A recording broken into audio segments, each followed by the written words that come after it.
참담하고 암담한 심정으로 이 자리에 섰습니다.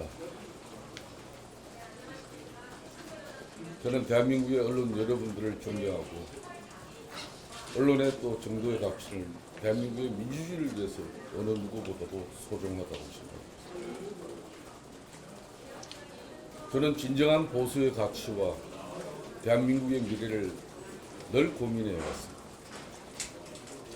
그렇기 때문에 부모님께서 물려주신 소중한 몸뚱아리를 지난 5년 전에 문재인 정권의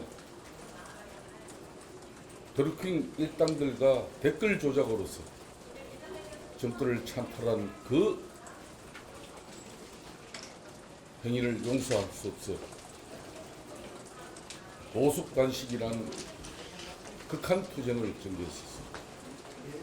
대한민국의 민주주의가 후퇴되고 두 번 사실은 촛불 민주주의 정권이라는 그 미명하에 국민들의 마음을 도둑질하는 정치 권력은 어떤 경우도 용인되어져서는 안 된다고 생각을 했습니다.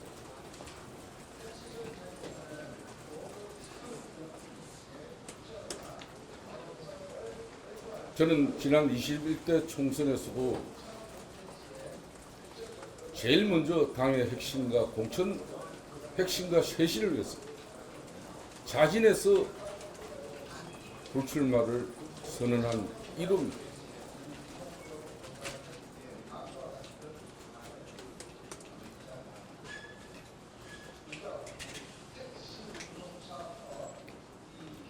그 이후 오로지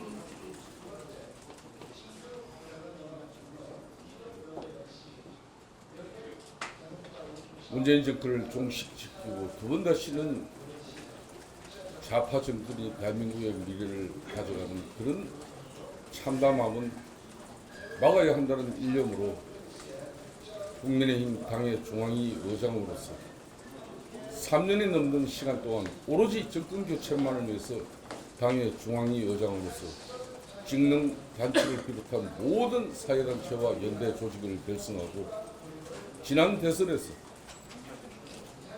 사실상 직능을 총괄하고 중앙위 조직을 총괄하면서 대선의 절반을 책임지고 치렀다 해도 과언이 아닙니다. 무려 200만 명이 넘는 직능의 임명장을 발급을 했었습니다. 이번에 공관위에서는 이런 기준을 내세운 게 도덕성 강화 차원이라고 설명을 했는데 이유가 따로 있다고 보십니까? 저는 이미 우리 국민의힘 공천이 역대 유례 없는 시스템 공천으로서 국민들에게 새롭게 다가가고자 있습니다. 시스템 공천이라는 미명하에 다시 그 시스템마저도 표적 맞춤형 공천 시스템을 설계해 나왔다면 그 자체를 누가 믿겠어요?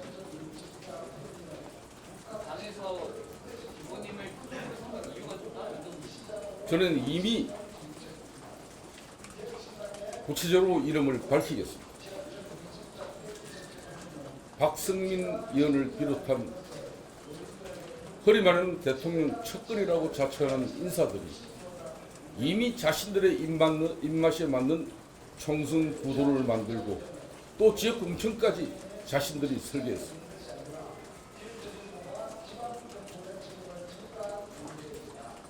대통령의 헌법적 권한에 의해서 사면복권된 사람을 초헌법적으로 공천관리위원회에서 사면복권자도 원천적으로 공천에 배제한다는 특별 규정을 대통령 측근 인사라고 공관위에 들어가 있는 한 인사가 애초 공관위 3차 안에는 들어있지 않는 공천 기준 안에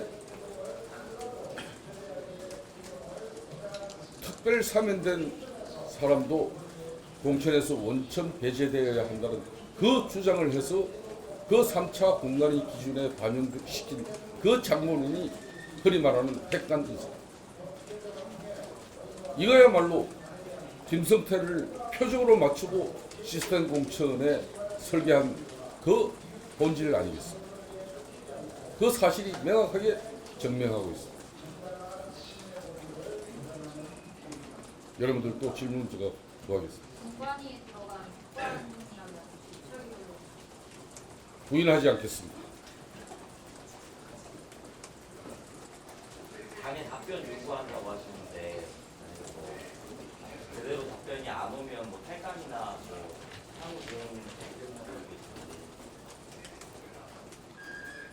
저는 누구보다도 제 한 목숨을 바친 당이기에 국민의힘이 이번 총선에서 반드시 이기길 희망하고 소망합니다.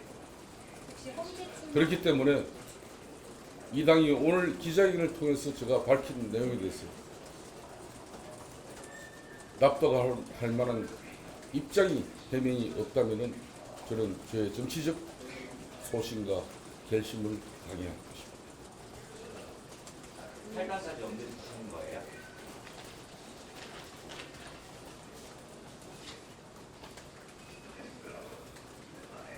오늘 이 자리에서는 향후 거치에 대해서 구체적인 내용은 언급하지 않겠습니다. 대표님 당에 답변을 요구한다고 하시는데 언제까지 그러면 당이 답변을 내놓아야 한다고 생각하시는 시점이 있으신가요? 최소한 공천 면접 신청 전에는 입장이 있어야 합니다.